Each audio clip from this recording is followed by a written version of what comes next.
अस्सलामुअलैकुम, क्या हाल है आप सबका। मैं हूँ हमारा सारा और आप देख रहे हैं मेरा यूट्यूब चैनल हमारा सारा। तो आज मैं अपने किचन में बना रही हूँ अफ़गानी मटन कढ़ाई, जो कि बहुत ही मज़ेदार और टेस्टी बनती है। बिल्कुल सादा और आसान तरीके से बनती है।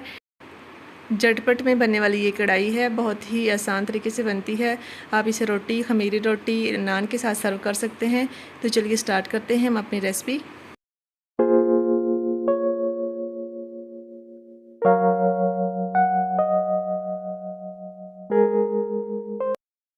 तो सबसे पहले हम एक प्रेशर कुकर लेंगे। आप इस कढ़ाई को किसी और बर्तन में भी बना सकते हैं, लेकिन प्रेशर कुकर में टाइम बिल्कुल थोड़ा लगता है। मेरे पास टाइम कम था, इसलिए मैं प्रेशर कुकर में बना रही हूँ। तो प्रेशर कुकर के नीचे मैंने फ्लेम को ऑन कर दिया था। अब मैंने उसमें तकरीबन 1 कप घी का ऐड किया है। आप चाहे तो कुकिंग ऑयल भी यूज़ कर सकते हैं, लेकिन मेरे पास घी था तो मैं इसलिए घी यूज़ कर रही हूँ।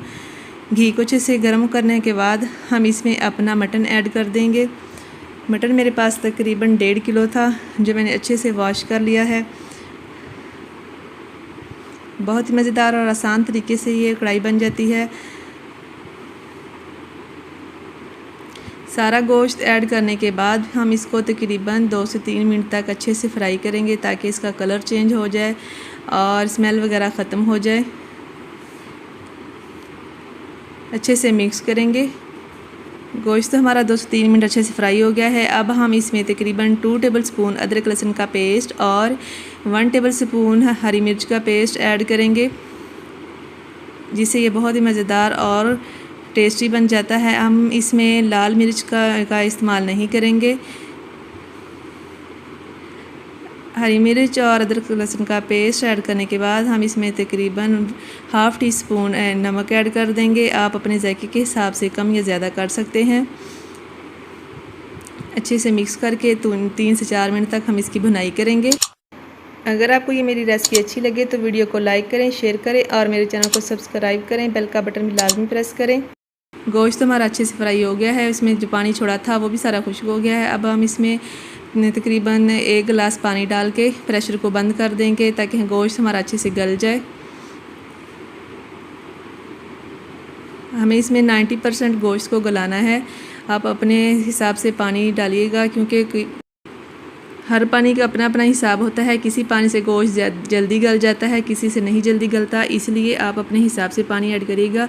पानी हमने ऐड कर लिया है। अब हम इसको तकरीबन 12 से 15 मिनट तक बंद करके चलाएँगे। फ्लेम हमने मीडियम रखनी है, ज़्यादा तेज़ नहीं करनी। अब इसके ऊपर हमने वेट भी लगा दिया है। 12 से 15 मिनट हो चुके हैं। अब हम अपना प्रेशर कुकर खोलते हैं। याद रखिएगा, पहले सीटी को उतार लीजिएगा ताकि इसकी सारी स्टीम अच्छे से निकल जाए। फिर प्रेशर कुकर को खोलते हैं। प्रेशर कुकर हमने खोल लिया है, तो ये देखिए गोश्त हमारा बहुत अच्छे से पक गया है, पानी भी बिल्कुल खुश्क हो गया है। अब हम इसको किसी कढ़ाई में ऐड कर लेंगे, ताकि हम आप इसकी अच्छी सी बुनाई कर सकें। अफ़गानी कढ़ाई में गोश्त की बहुत ज़्यादा बुनाई होती है। हम इसको तकरीबन 90% गलाना है, बाकी जो 10% है वो हम आगे बुनाई में इसको गला लेंगे। एक कढ़ाई में मैंने गोश्त को ऐड कर लिया है। 1 से 2 मिनट तक हम इसको फ्राई करेंगे। इसके बाद फिर हम इसमें कुछ मसाला जात ऐड करेंगे।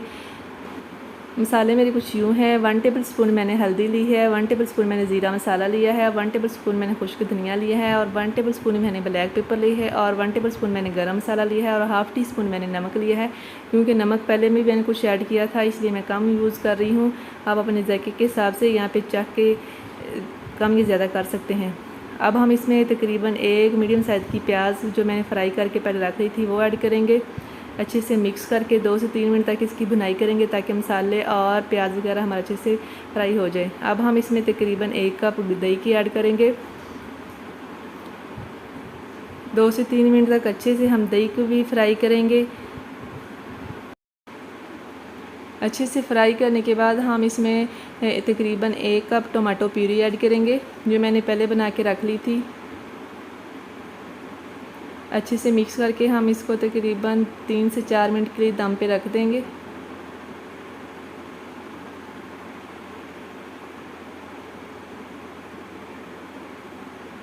टमाटो प्यूरी भी हमारी अच्छे से फ्राई हो गई है, दही भी हमारी अच्छे से फ्राई हो गई है। तो ये देखें, कढ़ाई ने घी छोड़ना शुरू कर दिया है। अब हम इसमें तकरीबन 1 कप क्रीम का इस्तेमाल करेंगे। क्रीम भी हमने ऐड कर ली है। फ्लेम को मैंने ऑफ़ कर दिया है। अब हम इसको अच्छे से मिक्स करके डिश आउट करते हैं। अगर आपको ये मेरी रेसिपी अच्छी लगी है तो वीडियो को लाइक करें, शेयर करें, मेरे चैनल को सब्सक्राइब करें और बेल का बटन भी लाजमी प्रेस करें ताकि आपको मेरी इस तरह की मज़े की रेसिपी बआसानी मिलती रहे। तो ढेर सारा अपना ख्याल रखिएगा। मिलेंगे एक और रेसिपी के साथ, तब तक के लिए अल्लाह हाफिज़।